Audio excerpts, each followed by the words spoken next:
जय हिंद दोस्तों। जो તમે એ સમજવા માંગતા હોવ કે ઝીરો ડેપ્રિસિએશન કોને કહેવાય અથવા તો ઝીરો ડેપ ઇન્સ્યોરન્સ કોને કહેવાય અથવા તો થર્ડ પાર્ટી ઇન્સ્યોરન્સ કોને કહેવાય છે અથવા તો ઓન ડેમેજ પોલિસી કોને કહેવાય છે અથવા તો નીલ ડેપ્રિસિએશન ઇન્સ્યોરન્સ કોને કહેવાય છે, જો તમે આ બધું જાણવા માંગતો હોવ તો તમારા માટે આ વિડીયો ખૂબ જ કામનો છે। એટલે આગળ વધતા પહેલાં અમારી ચેનલને સબસ્ક્રાઈબ કરી લો, આ વિડીયોને લાઇક કરી દો અને તમારા મિત્રો સાથે આને શેર કરી દો। ચાલો મિત્રો, સૌથી પહેલાં હું તમને સમજાવી દઉં છું કે ઓન ડેમેજ પોલિસી કોને કહેવામાં આવે છે। હવે મિત્રો, સામાન્ય રીતે જ્યારે તમે તમારી ગાડીનું કોઈ એક્સિડન્ટ થઈ જાય છે અથવા તો કોઈ કુદરતી હોનારતના કારણે, ભૂકંપના કારણે કે પૂરના કારણે કે કોઈ પણ અકસ્માતના કારણે, કુદરતી અકસ્માતના કારણે અથવા તો કોઈ હુલ્લડ ફાટી નીકળ્યું હોય અથવા તો કોઈ રમખાણો ફાટી નીકળ્યા હોય અને એના કારણે જો તમારી ગાડીને કોઈ પણ નુકસાન થાય છે મિત્રો, તો એ નુકસાન આપણે કંપની પાસેથી ભરપાઈ કરાવતા હોઈએ છીએ, એટલે કે ગાડીને આપણે વીમામાં મૂકી દેતા હોઈએ છીએ। હવે જ્યારે આપણે વીમો ખરીદીએ છીએ એટલે એની અંદર એક બાબત આપણે અંદર કવર કરતા હોઈએ છીએ અને એ બાબત કઈ છે તો કે own damage policy. Own damage પોલિસીનો શું મતલબ થાય મિત્રો, તો કે માની લો કે તમે ગાડી વીમાની અંદર મૂકી છે તો તમારી ગાડીને જે કાંઈ પણ નુકસાન થયું હોય એ નુકસાનનો ખર્ચ જે છે એ કોણ આપે છે તો કે ઇન્સ્યોરન્સ કંપની જે છે એ આપે છે। હવે મિત્રો, અહીંયા એ સમજવાનું છે કે જ્યારે તમે તમારી ગાડીને ઇન્સ્યોરન્સની અંદર મૂકી છે અને તમારી ગાડીને નુકસાન કેટલું થયેલું છે, માની લો કે તમારી ગાડીનો આ જે સાઈડ મિરર છે એ સાઈડ મિરર એક જ તૂટો હોય તો તમને આમાંથી કંપની જે છે એ સાઈડ મિરર તો નવો નાખી દેશે। ઓન ડેમેજ પોલિસી તમારી પાસે છે એટલા માટે કંપની જે છે એ તમને નવો કાચ તો નાખી દેશે, સાઈડ મિરર તો એ નાખી દેશે। પરંતુ અહીંયા એ સમજવાનું છે કે માત્ર ને માત્ર જો તમારી પાસે ઓન ડેમેજ પોલિસી છે તો આ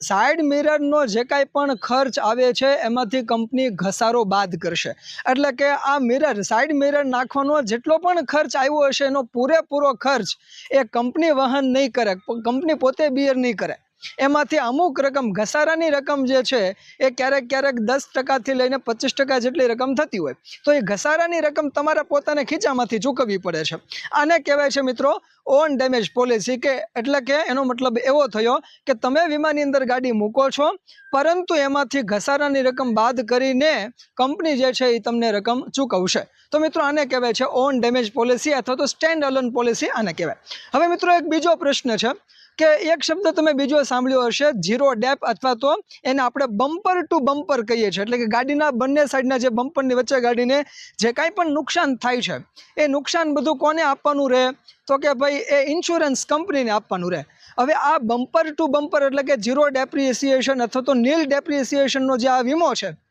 આનો ફાયદો શું છે તો કે આમાં મિત્રો તમારે એક પણ રૂપિયો ખીચામાંથી આપવો પડતો નથી। ગાડીને જે કાંઈ પણ નુકસાન થયું હોય એ બધું જ નુકસાન ઇન્સ્યોરન્સ કંપની પોતે આપે છે। પણ હા મિત્રો, આમાંય ટ્વિસ્ટ છે, આમાં જો એન્જિનને કાંઈ નુકસાન થયું હોય તો એન્જિનનું નુકસાન પાછું કંપની આપતી નથી, એના માટે તમારે અલગથી એન્જિન પ્રોટેક્શન લેવું પડે। પરંતુ મોટાભાગનો બધો ખર્ચ કોઈ પણ ઘસારો બાદ કર્યા વિના, ડેપ્રિસિએશન બાદ કર્યા વિના કંપની તમને આપી દેશે। તો મિત્રો આને કહેવાય બમ્પર ટુ બમ્પર ઇન્સ્યોરન્સ અથવા તો ઝીરો ડેપ ઇન્સ્યોરન્સ, અથવા તો તમે એમ કહી દો કે ભાઈ આને નીલ ડેપ્રિસિએશન કહેવામાં આવે છે।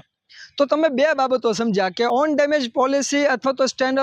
અલોન પોલિસી કોને, અથવા તો સ્ટેન્ડ અલોન પોલિસી કોને કહેવાય છે, અને સાથે સાથે તમે એ પણ સમજી ગયા કે જો આની અંદર આપણે બમ્પર ટુ બમ્પર એટલે કે ઝીરો ડેપ્રિસિએશન લીધેલું હોય તો એની અંદર કઈ કઈ બાબતો કવર થાય એ તમને સમજાઈ ગયું। હવે મિત્રો, તમે ત્રીજો શબ્દ સમજો કે કોમ્પ્રિહેન્શન પોલિસી, કોમ્પ્રિહેન્શન ઇન્સ્યોરન્સ, આનો શું મતલબ થાય તો મિત્રો આ જે અત્યાર સુધીમાં બે બાબત આપણે સમજ્યા છીએ, જેની અંદર સ્ટેન્ડ અલોન એટલે કે ઓન ડેમેજ પોલિસી પણ આવી જાય છે અને એની અંદર ઝીરો ડેપ્રિસિએશન પણ આવી જાય છે। તો મિત્રો અહીંયા સમજો કે જ્યારે કોમ્પ્રિહેન્શન પોલિસી હોય તો એની અંદર થર્ડ પાર્ટી ઇન્સ્યોરન્સ પણ ભેગું હોય। હવે અહીંયા પાછો પ્રશ્ન એ આવ્યો કે આ થર્ડ પાર્ટી ઇન્સ્યોરન્સ એટલે શું, તો મિત્રો અહીંયા યાદ રાખજો કે જ્યારે તમે ગાડી ચલાવો છો અને ગાડી ચલાવતા ચલાવતા તમે કોઈ બીજી ગાડીને ઠોકી દીધી